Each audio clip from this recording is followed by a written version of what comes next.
Hello, everyone. My name is David Din. I am a sales engineer with JuliaHub, and today I'll be talking about modeling, simulation, and control in JuliaSim, hoping to give you a taste of both our graphical and our code-based interfaces to JuliaSim. So we'll start off with seeing how we can create a model and simulate and analyze that model. Then we'll move on to linearizing the plant portion of our model to allow for control system autotuning and optimization. Then we'll go ahead and discretize the plant and controller in time so that we can implement a digital controller, which will enable software in the loop validation. So to start off with, we'll have a blank canvas inside of JuliaSim, and I'll show you how we can build up a component from scratch. And in this case, what we'll do is we'll build up a mass spring damper. Once we have a feel for that, we'll take a look at our more complex model, which is the active suspension system. If we look at the right side right here, we have a visual representation of that system. It's basically just a vehicle that's moving over a road. So here, as part of our model, we see we have road and road data, which is giving off a signal that we see to the left side right here. The road is mostly flat, except for it has one bump in the road as the vehicle moves over. On top of this road, we have a vehicle, which is represented as a seat, suspension system, and a wheel. And out of this vehicle, we can pull the seat position signal, as we see on the left side right here. You can see that the seat position begins at 1.5, and as it moves over the bump in the road, we have an oscillating response with seat position. Additionally, we have a PID controller in the loop here, which is controlling an actuating force being applied on the seat in an attempt to dampen the seat response. And of course, it is attempting to dampen the seat to the reference value of 1.5. After that, we'll turn our focus to the controller inside of our system, which is a PID controller. And what we'll do is we will attempt to auto-tune or optimize this controller so that once again, the seat position tracks the desired reference position of 1.5 as closely as possible. Okay, so with that, let's go ahead and get started. Right here, I am on our JuliaHub cloud platform page. We'll be starting off in the JuliaSim GUI interface right here. And in a few moments, we'll move on to the code-based interface right here, JuliaSim Studio. Okay, so I'm going to go ahead and start up JuliaSim right here. Here, we're greeted with a welcome page. We can go ahead and open up an existing project or create a new project right on the right side. So that's what I'll go ahead and do.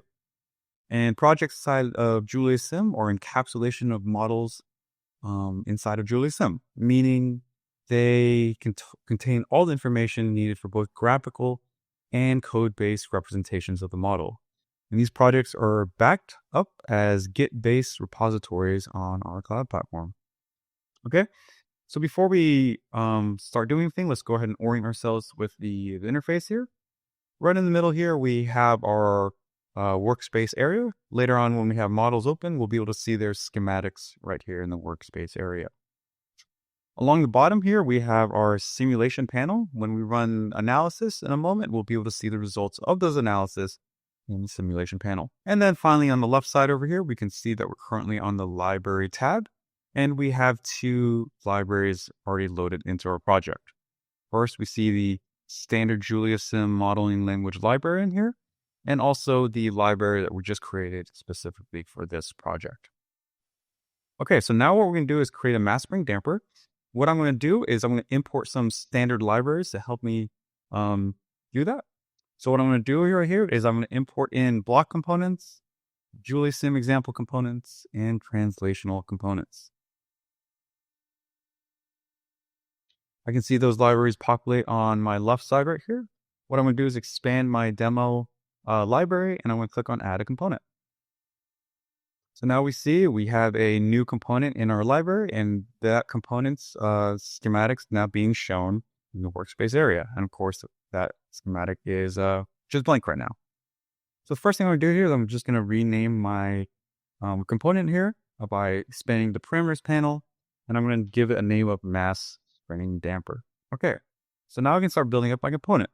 The first thing I'm going to do is I'm going to give my mass spring damper two flanges. In other words, two mechanical ports.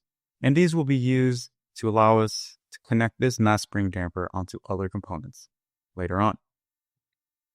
Now that I have those two flanges, I'm going to add in a mass block right here and also a spring damper, making sure that I keep all making sure that I complete all these connections.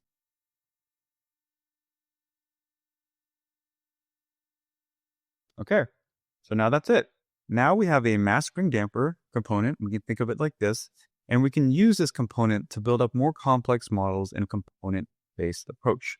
The idea is this mass spring damper can be connected to other components at these flanges or mechanical ports. Okay, so now that we have an idea of how we can build up a component from scratch, let's go ahead and take a look at the more complex model, the active suspension model. So on the left side right here, under JuliaSim example components, I'm going to expand this library. There I can find the active suspension model. And what I'm going to do is I'm going to make a copy of this model and place it in my library so that I can perform analysis on it.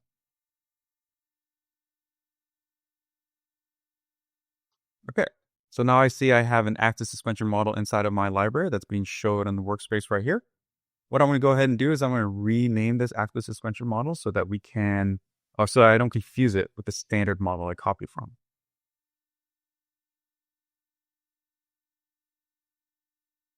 Okay, great. So what I'm going to do now is I'm going to select the analysis tab, and I'm going to add an analysis under the My Active Suspension model. And the analysis type we want to add here is a transient analysis type, because what we are interested in is the seat response over time as it moves over the road. I'm going to go ahead and click add right here. We see my simulation panel is populated with a transient analysis for My Active Suspension.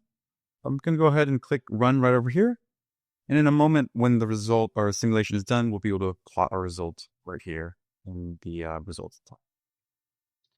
So what we're doing right now is we are running the simulation with the standard default values. Particularly for this PID, all the gain values for this PID controller are using the default values. So let's take a little closer look. So I'm going to select this PID block and expand the parameters panel on the right side right here. And I can see that my KP, KI, and KD parameters for my PID controller component are already set, and they are currently set to these three default values. So now they're currently using the default values.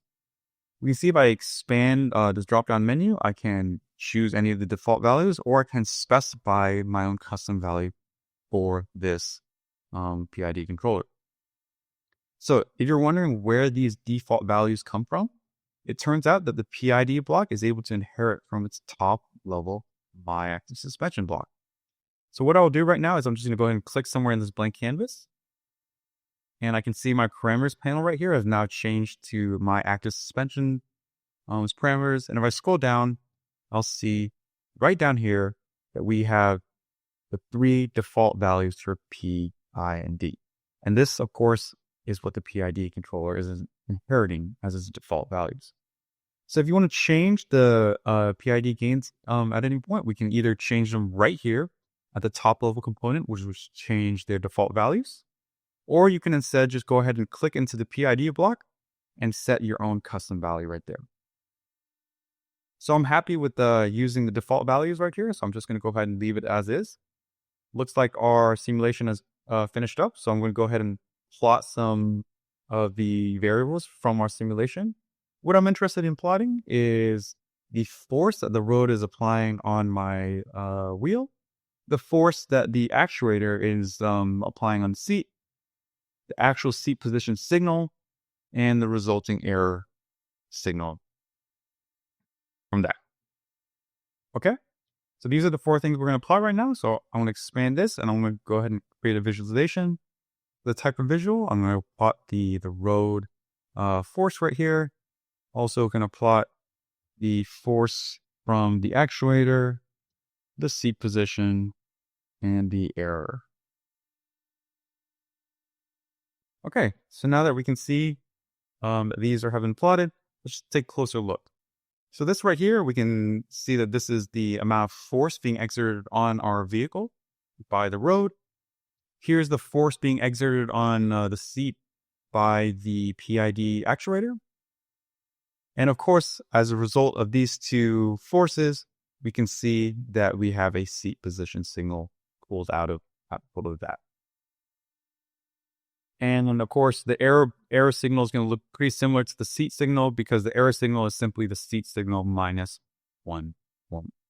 Okay, so now let's say we're looking at this and we're saying, hey, well, I really want I want my PID controller to keep my seat position as close to 1.5 as possible. In other words, keep an error level as close to 0 as possible. So what we could do right here is we could go into this PID block and modify the gain values until we get a seat response that we like. That would be somewhat time consuming. So instead, what we're going to do here today is we're going to show you how we can optimize this PID controller using JuliaSim. And for this portion of the demonstration, I'm going to go ahead and move over to our code base interface. But what we're going to be doing in that project from the code base interface is we're going to be analyzing and linearizing this exact same model that we just did right here inside of the GUI. Okay, so this active suspension model, we're going to pull the same model and analyze it inside of our code base interface. So I'm going to move over to the code base interface right over here. Right now, I have a project that we created ahead of time.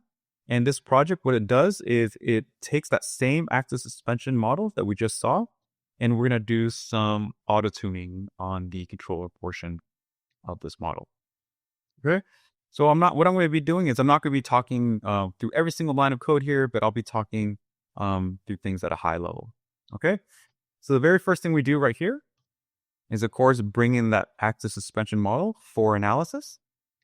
The second thing we're going to do is we're going to linearize the plant portion of the model.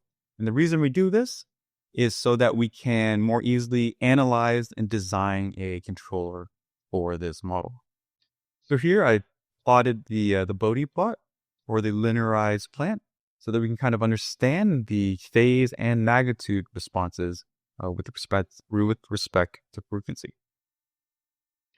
Okay, so now that we've linearized the plant, what we're going to do is we're going to set up a nominal, in other words, non-tuned, non-optimized controller. So this is just the default controller, and we're setting it up because we want to compare the performance with the nominal controller against the optimized controller that we'll see in just a moment.